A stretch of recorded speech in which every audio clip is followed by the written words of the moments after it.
కాగితం గురించి నడుస్తూ ఉంది. దానికి సబ్ టైటిల్స్ ఉన్నాయా లేకపోతే ఇదే భాషలో చూడాలన్నా, తెలుగులో డబ్బింగ్ ఉందా అని రకరకాల ప్రశ్నలు ఎదురవుతున్నాయి. ఇది ఏ రకంగా చూడాలి? ఇది అస్తిత్వంపై దెబ్బనా లేకపోతే అవమానకరంగా? అస్తిత్వాన్ని, తెలంగాణ అస్తిత్వాన్ని దెబ్బతీసేటువంటి ప్రయత్నము ఇది కొత్త కాదు. ఆంధ్ర పాలకులకు కావచ్చు, కొంతమంది ఆంధ్ర ప్రజలు కూడా అందులో ఇన్వాల్వ్మెంట్ అయ్యి ఉన్నారు. ముఖ్యంగా సినిమా వాళ్ళు అంటే ఎక్కడ కూడా అడుగున కొన్ని ఇయర్స్ నుంచి దాదాపు అంటే మనం చూస్తున్నప్పటి నుంచే 60-70 ఏళ్ళ నుంచి అయితే కంటిన్యూస్గా జరుగుతున్నది ఈ సినిమా ఫీల్డ్లో. ఈవెన్ మన ఇక్కడ పద్ధతులను, ఇక్కడ జీవన విధానాన్ని కూడా దెబ్బతీసే రీతిలో జరుగుతూ ఉన్నది. ఇప్పుడు తెలంగాణలో ఆడబిడ్డల కాళ్ళు మొక్కుతున్నారు. కానీ ఈ సినిమా వాళ్ళు ఏం చేసిండ్రు, ఇప్పుడు మొక్కజొన్న తోటలో మురిసిన చీకట్లలో మంచకాడ కలుసుకో మరువకు మామయ్య అని చెప్పని మామలను పెళ్లిళ్ళు చేసుకునేటువంటి పద్ధతి ఆంధ్రాలో ఉంటుంది, తెలంగాణలో ఉండదు అది. కానీ అలా వాళ్ళ సినిమాలల్లో ఇటువంటి పాటలు పెట్టి చేసి ఇక్కడ కూడా మన దగ్గర కూడా వాళ్ళ ఇన్ఫ్లుయెన్స్ వచ్చేటట్టుగా చేసిండ్రు. చేసి ఇక్కడ అంటే మేనమామ అంటే తండ్రి తర్వాత తండ్రి, కానీ ఇక్కడ అట్లా కాకుండా చేసేటువంటి స్థాయిలోకి వాళ్ళు తీసుకుపోయినారు. ఇలా మన దగ్గర బాబాయిలు పిన్నిలు మన దగ్గర అన్నారు అసలు యాక్చువల్గా తెలంగాణలో ఎక్కడ లేదు అది. కానీ ఇలా పిన్నిలు బాబాయిలు అనేది అని తప్ప చిన్నాయన పెదనాయన అనేది మర్చిపోయినారు. నాన్న అంటారు, నాన్న తర్వాత చిన్నాన్న, నాయన తర్వాత చిన్నాయన, బాపు చిన్న బాపు, ఇవన్నీ తెలంగాణ మాండలికంలో తెలంగాణలో ప్రజలు వాడేటువంటి భాష ఇది. సో కానీ వాటినన్నింటినీ మర్పించేసారు సినిమా వచ్చేప్పుడైతే ఆధిపత్యం తీసుకొచ్చి పెట్టిందో.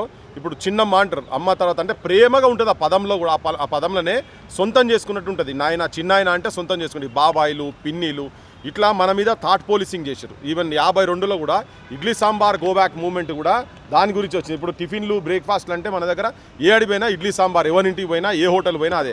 కానీ ఇక్కడ గట్క, సల్ల గట్క, గుడాలు, తైదలు, మన దగ్గర పల్లీలు ఇటువంటివన్నీ ఏంచి అంటే ఉడకబెట్టినటువంటి పెసర్ గారెలు ఇవన్నీ ఏం లేకుండా చేసి పడేసారు మొత్తం. అసలు మనకు ఏం బతకరాదు.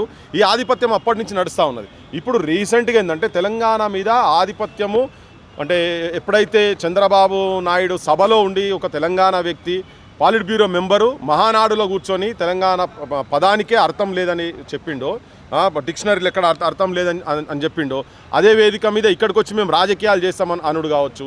తర్వాత తెలంగాణ ఆంధ్రాను విడదీసుడు పాకిస్తాన్, ఇదేమన్నా తెలంగాణ పాకిస్తాన్ అనుడు కావచ్చు, మీ అయ్యా జాగీరా అనుడు కావచ్చు, ఇటువంటి పదాలన్నీ కూడా ఉగ్రవాదులతో కంపేర్ చేస్తున్నది కావచ్చు. ఈ తరుణంలో వచ్చినటువంటి ఈ దీన్ని కూడా అంటే చులకన భావంగా ఇప్పుడు చాలామంది వారు కూడా అన్న మెసేజ్లు పెట్టిన వాళ్ళు కూడా చాలా సినిమాలు కొరియాలు కావచ్చు, నీకు ఇంగ్లీష్ రానోడు కూడా సినిమాలు చూస్తుంటాడు.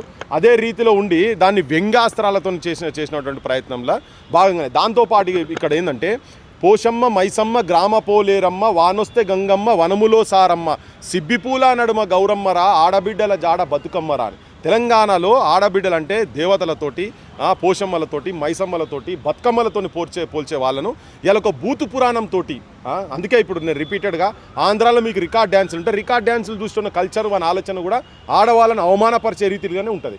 అందుకే ఇప్పటి వరకు కూడా ఒక్క సినిమా ఇండస్ట్రీ ఉన్నాడు కానీ, ఒక్క రాజకీయ నాయకుడు కానీ, ఆంధ్ర ప్రాంతం రాజకీయ నాయకులు అయ్యా మీరు ఎందుకు ఈ భాష మాట్లాడుతున్నారు, తెలంగాణ ఆడవాళ్ళ మీద, తెలంగాణ ఆడబిడ్డల మీద బతుకమ్మ లెక్క పూజిస్తారు వాళ్ళు, పాదము మీద పుట్టుమచ్చనే చెల్లెమ్మ అనే పాటలు రాసేటువంటి మానసిక స్థితిలో ఉన్నటువంటి తెలంగాణ తల్లును అక్కజెల్లెలను ఎందుకు తిడుతుండ్రు అని చెప్పని ఒక్కడు కూడా అనలే.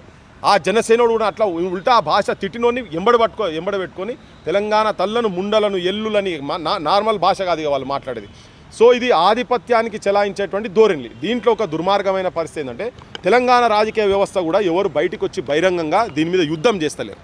అది కూడా ఒక దరిద్రం ఏర్పడ్డది. ఈవెన్ ఇప్పుడు రేవంత్ రెడ్డి ఎట్లుందంటే ఒక ఆంధ్ర పాలకుల కటిక బానిస లెక్కనే ఉన్నాడు, ఆంధ్ర సినిమాల కటిక బానిస లెక్క ఉన్నాడు. ఇప్పుడు రేవంత్ రెడ్డి భార్యను, రేవంత్ రెడ్డి తల్లిని కూడా తిట్టినట్టే వాళ్ళు. ఇప్పుడు తెలంగాణ అంటే రేవంత్ రెడ్డి కుటుంబ సభ్యులను తిట్టినట్టే, నా కుటుంబ సభ్యులను తిట్టినట్టే, ఇక్కడ ఉన్నటువంటి జడ్జిల కుటుంబ సభ్యులను తిట్టినట్టే, ఇక్కడ ఉన్నటువంటి రాజకీయ నాయకులు అందరినీ తిట్టినట్టు. అది బండి సంజయ్ తల్లిని కావచ్చు, కిషన్ రెడ్డి గారి తల్లిని కావచ్చు, లక్ష్మణ్ తల్లిని కావచ్చు, కేసీఆర్ భార్యను అంటే కేటీఆర్ భార్యను కాడికెళ్ళి తిట్టినట్టే ఇప్పుడు నేను ఉన్నా. ఎందుకంటే తెలంగాణ ఆడోళ్ళు అని చెప్తున్నారు కదా, అన్నప్పుడు అందరినీ తిట్టినట్టే కదా. కానీ మరి ఒక్కరికి సోయి లేదు, ఒక్కటి దాని మీద యాక్షన్ లేదు. మనోళ్ళు తీసుకుపోయి అర్జీల మీద అర్జీలు ఇస్తున్నారు. అక్కడో అని కూడా నేను వెంకయ్య నాయుడుకు వీళ్ళందరికీ కూడా విజ్ఞప్తి చేసిన, ఎన్వి రమణకు కూడా నేను విజ్ఞప్తి చేసిన, మీ ఇళ్లలో ఆ భాష మాట్లాడితే అది యాక్సెప్టబులా చెప్పు తీసుకొడతారని చెప్పిన. వాళ్ళ తరఫుకెళ్ళి కూడా ఒక్కడు కూడా కనీసం ఇయ్యాలటి వరకు ఆ భాష మాట్లాడద్దని చెప్పని ఒక్కడు కూడా మాట్లాడతలేరంటే ఇది సామూహిక దాడి. ఆంధ్రాలో ఉన్నటువంటి రాజకీయ వ్యవస్థ మొత్తం తెలంగాణ ప్రజల మీద, తెలంగాణ ఆడబిడ్డల మీద ఒక సామూహిక అత్యాచారం దాడి లెక్క చేస్తున్నారు అనేది నేను చాలా క్లియర్ కట్ చెప్తున్నాను. అందుకనే వాళ్ళకు మనకు పొసుగదు. ఈ భాష గీష కూడా ఉన్నట్టు చెప్పదలుచుకున్నాను. తెలంగాణ మాది, తెలుగు భాష మాది, త్రిలింగాల నేల తెలంగాణమై భరతమాత నుదుట సింధూరమై అని. గుండెకాయ అసుంటుంది హైదరాబాద్ అనేది, మొత్తం గుండెకాయ అసుంటుంది. తెలుగు ఉర్దూలు బహుభాష సంపదలు, కన్నడ మరాఠీ కలిగలిసే యాసలు, జానపదులు ఈడ నడయాడురా, దేశ భాషలు ఇక్కడ నడయాడుతాయి అని చెప్పని రాసినటువంటి. అంటే నువ్వు ఎక్కడ పోయి ఇక్కడ తెలంగాణలో మొత్తం ఉత్తర హిందుస్థాన్కి సంబంధించిన పండుగలు ఉంటాయి, దక్షిణ హిందుస్థాన్కి సంబంధించిన పండుగలు ఉంటాయి. దేశం మొత్తం ఒకటే అని చెప్పని ఒక దేశీయ భావన వెదజల్లేటువంటి ప్రాంతం తెలంగాణ ప్రాంతం. కానీ వాళ్ళకి అది వాళ్ళకు ఉన్మాదులము, ఉగ్రవాదులు లెక్క కనబడుతున్నాం. యాంటీ నేషనల్స్ అట. వాళ్ళు పాస్పోర్ట్లు కావాలనే భాష వాళ్ళు మాట్లాడుతున్నారు. ఇది ఒక మూకుమ్మడి ఆంధ్ర పెట్టుబడిదారు వర్గాలు, దోపిడీ చేస్తున్నటువంటి వర్గాలు తెలంగాణ మీద దాడి చేస్తున్నట్టు. నేను చెప్పింది కాదు, నెహ్రూవే చెప్పిండు. ఏక్ మాసూమ్ లడికి అన్నాడు. మాసూమ్ లడికి సాత్ ఏక్ నట్కట్ లడికే సే షాదీ కియా జా రహా high, చలితో చెలినేతో Kabhi Bhi talaq they సక్తే. తలాక్ అనేది ఇడుపు కాగితం. ఈ ఇడుపు కాగితం అయిన తర్వాత కూడా 12 సంవత్సరాలు అయిన తర్వాత కూడా ఇంకా వాళ్ళకు అక్కసు వాళ్ళు విషం జిమ్ముతున్నారు, సర్పాలు ఉతికి విషం జిమ్ముతున్నారు.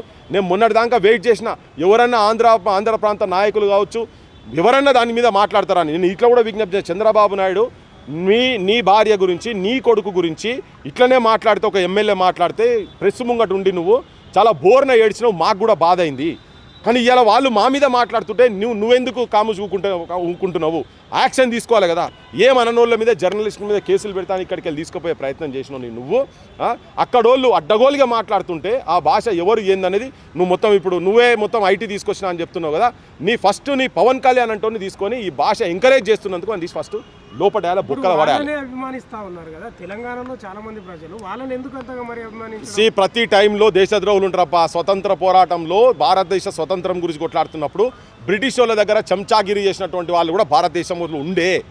ఇప్పుడు కూడా అటువంటి చెంచాలు ప్రతిసారి ఉంటారు. సో మనం భగత్ సింగ్ల వారసులం. ఓకే, 30 కోట్ల మంది ఉంటే 3 మంది ఉరికంబాలు ముద్దు పెట్టుకొని పోయింది కదా. ఇప్పుడు మేము కొమరం భీం వారసులము, సాకలైలమ్మ వారసులము, బందగి వారసులం, అటువంటి వాళ్ళ వారసులం. కానీ ఉంటారు కొంతమంది పైసలకు అమ్ముడు పోయేటోళ్ళు ఉంటారు, చిన్న చిన్న పదవులకు. అరే మన ముఖ్యమంత్రి అమ్ముడు పోయిండు, రేవంత్ రెడ్డి నోరు మూసుకున్నాడు కదా. రేవంత్ రెడ్డి ఎన్టీ రామారావు విగ్రహాలు తీసుకొచ్చి మన నెత్తి మీద పెడుతున్నాడు కదా. గత 10 ఏళ్లలో ఉన్న ముఖ్యమంత్రి కూడా గదే పని చేసిండు కదా. ఏ తెలంగాణను గౌరవించిండు అని? ఇలా తెలంగాణ ఉస్తాదులను, తెలంగాణ దండం పెట్టి గొప్పగా చెప్పుకున్నటువంటి వాళ్ళని ఎవరిని గౌరవించారు చెప్పండి? ఎవరు ఎటువంటి వాళ్ళు విగ్రహాలు పెట్టాలి ఇక్కడ?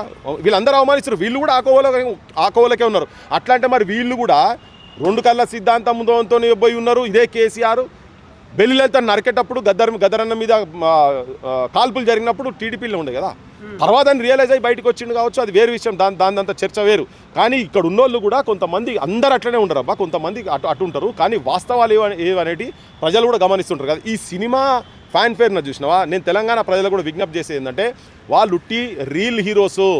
రియల్ హీరోసు మన ప్రాంతంలో, మన గడ్డలో, తెలంగాణలో పల్లెలా రియల్ హీరోస్ ఉన్నారు, నిజమైన హీరోలు. వాళ్ళను గౌరవించండి, వాళ్ళని గుండెలో పెట్టుకోండి. ఈ సమాజం గురించి, భావి తరాల తెలంగాణ గురించి, వాళ్ళ ఫ్యూచర్ను పనంగా పెట్టి, వాళ్ళ కుటుంబాల ఫ్యూచర్ను పనంగా పెట్టి, తుపాకీ తూటాలకు అడ్డుపోయి చచ్చిపోయినటువంటి వాళ్ళు ఉన్నారు. వాళ్ళు హీరోస్. ఈ ప్రాంత చరిత్ర తెలుసుకోవాల్సిన ప్రయత్నం చేయాలి. చివరిగా ఒక ప్రశ్న, ఈ యూట్యూబర్లు కొందరు ఈ ఆంధ్ర ఆస్తులను అమ్మడానికి పెడితే అసలు డబ్బులు ఉన్నాయా మీ దగ్గర, సూట్ కేసులు తెచ్చి ముందర పెట్టగలుగుతారా అని చాలా వెటకారకంగా మాట్లాడతా ఉన్నా. నిజంగా లేదా మన దగ్గర అది? నేను ఒకటే ఏంటంటే, ఆయన ఎవరి గురించి మాట్లాడుతుండో ఒక లిస్ట్ బయటకి ఇస్తే, నేను వాళ్ళ పార్టీలలో కూడా ఇంకా ఆయనకు సపోర్ట్ చేస్తున్న ఎన్నుకున్నటువంటి అజ్ఞాత శక్తులకు ఏవైతే ఉన్నారో వాళ్ళకు కూడా విజ్ఞప్తి చేస్తున్నట్టే, ఎవరెవరు ఆస్తులో చెప్తే మేము వాళ్ళ ఆస్తుల సంగతి ఏంది, వాళ్ళ కథ ఏంది, వాళ్ళు వాళ్ళ ప్రాంతాలకు వెళ్ళి ఇక్కడికి వచ్చినప్పుడు ఎన్ని సూట్ కేసులు పట్టుకొచ్చి ఇక్కడికి ఎన్ని చేసిరో చూస్తాం. అవన్నీ నేను తీస్తాము. ఏ బ్యాంకులకు వీళ్ళు ముంచిండ్రు. ఎందుకంటే కార్ డ్రైవర్ల కాడికెళ్ళి నువ్వు ఆడిదాకా పోయినావు అంటే లంగదందాలు చేసేస్తే పోలేరబ్బా. నువ్వు నౌకరు చేసుకుందంటే నువ్వు భూ కబ్జాలు చేయండి, దొంగ పనులు చేయండి, డకైటి పనులు చేయండి మాత్రం అన్ని ఆస్తులు సంపాదించరు. స్కూటర్ల మీద, వెస్పాల మీద రామ్నగర్ చుట్టూ తిరిగినటువంటి వాళ్ళు ఇవాళ పెద్ద ఆధిపత్య స్థాయిలో ఉండి పెద్ద పెద్ద ఛానళ్ళు నడుపుతున్నటువంటి వాళ్ళు, పత్రికలు నడుపుతున్నటువంటి వాళ్ళు ఉన్నారు. పచ్చర్లు అమ్మేటువంటి రామోజీరావు ఆడ చెరువులు కబ్జాలు చేసిండు, అసైన్డ్ భూముల కాడికెళ్ళి కబ్జాలు చేసిండనే లక్ష నాగళ్ళతోని దున్నుతామని చెప్పిన ఆయన కూడా ముఖ్యమంత్రి అయింది కదా. అయిన తర్వాత వాళ్ళు ములాఖాత్ అయినారు. సో వీళ్ళు ఎట్లా సంపాదించరు ఏందో మీరు ఎవ్వడు కూడా ఇక్కడికి వచ్చిన వాళ్ళందరూ బతికేతందుకు వచ్చిన వాళ్ళు. ఈ ఇటేటి రమ్మంటే ఇల్లంతా నాది కాదు, అట్లా కాదు. తిన్నింటి వాసాలు లెక్క పెట్టేటోళ్ళు కాదు వీళ్ళు, తిన్నింటి వాసాలు తగలబెడుతున్నారు వీళ్ళు. ఈ భాష మాట్లాడి తగలబెట్టే ప్రయత్నం చేస్తూ ఉన్నారు. మీకు అంత స్థాయి లేదు, అంత స్తోమత లేదు. నిజాయితీగా కనుక ఎవడైనా సంపాదించేది ఉంటే నేను వానికి సలాం కొడతా. కానీ ఆడికెళ్ళి ఇక్కడికి వచ్చి సంపాదించిన ప్రతి ఒక్కడు బ్యాంకులను ముంచి 99.99% చెప్తున్నా వాళ్ళంతా ఇక్కడ దోపిడీ చేసినటువంటి వాళ్ళే. నువ్వు నిజంగా సంపాదించేది ఉంటే నీ దగ్గర పెట్టుకో, కానీ అది తీస్తే మేము చెప్తాం, ఒక్కొక్క సంగతి చెప్తాం. ఇది మళ్ళా రిపీటెడ్గా ఏంటంటే మీరాడ బతకలేకనే, ఆంధ్రాల బతకలేకనే ఇవాళ వచ్చి ఇక్కడ పెద్ద మనుషులకు చలామణి అవుతున్న వాళ్ళందరూ కూడా మీకు ఆడ పొట్ట కూటి కోసం లేకుంటే తెలంగాణ గడ్డ మీకు ఆశ్రయం ఇచ్చి అన్నం పెడితే ఇవాళ అన్నం పెట్టిన చేతులకు సున్నం పెట్టి కళ్ళల్లో కారం చల్లే రొమ్ములు పాలిచ్చిన రొమ్మును అవమానపరిచి కొరికే స్థాయిలో మీరు ఎదిగి ఉన్నారు. అది మానుకోవాలి. అది మీ వ్యక్తిత్వానికి అది పరాకాష్ఠగా చెప్పవచ్చు. ఎప్పుడెప్పుడైతే తెలంగాణ అస్తిత్వం మీద దాడి జరుగుతుందో తెలంగాణ ప్రజలు మేల్కుంటారు. ఇప్పుడు ఆల్రెడీ ఇది ఆగదు ఇక. ఎందుకంటే ఇప్పుడు మనల్ని ఉగ్రవాదులు అన్నారు కదా తెలంగాణ ప్రజలను, ఉగ్రవాదులు అన్నారు, అయ్యా జాగిర అన్నారు. మరి మా జాగిరే, ఎందుకంటే వాళ్ళు ఎన్ని దోపిడీ చేసిర్రో అవన్నీ బయటికి తీస్తున్నాం కదా. ఇలా కోడి చెరువుది ఉన్నది, కోడి చెరువుది అది ప్రభుత్వం హ్యాండ్ ఓవర్ చేసుకునే వరకు నడుస్తుంది. వాళ్ళు ఒకటే కాదు, వాళ్ళ కుటుంబాలే కూడా తీస్తున్నాం, ఒక్కొక్కరిని తీస్తాం. ఇది ఆగదు, ఇక్కడ ఆగదు. నిజమైన తెలంగాణలో గౌరవపూరితంగా ప్రజలు బతికేటువంటి నిజమైన తెలంగాణ నాయకత్వం వచ్చే వరకు ఇది జరుగుతుంది. ఇక్కడ ఆంధ్ర ప్రాంతం విగ్రహాలు ఇక్కడ పెట్టుడు అది ఇన్సల్టింగే. ఇక్కడ నిరుద్యోగ సమస్య, వాళ్ళు వచ్చి ఇక్కడ వచ్చి కంపెనీలు పెట్టుకొని వాళ్ళని తీసుకొచ్చుకొని ఇక్కడ నౌకర్లు పెట్టిస్తున్నారు. మనోళ్ళని మాత్రం నిరుద్యోగులను తయారు చేసి పెడుతున్నారు కదా. ఈ సమస్యలన్నీ మన నీళ్లు, మన నిధులు, మన నియామకాలు, మన ఆత్మగౌరవం, మన అస్తిత్వం కాపాడేటువంటి రాజకీయ వ్యవస్థ నాయకత్వం వచ్చే వరకు ఈ పోరాటం నడుస్తూనే ఉంటుంది. ఇది మళ్ళా అగ్గి రాసింది, ఇది రావణ కాష్టం, ఇది ఆగలేదు అని చెప్పదలుచుకున్నాం.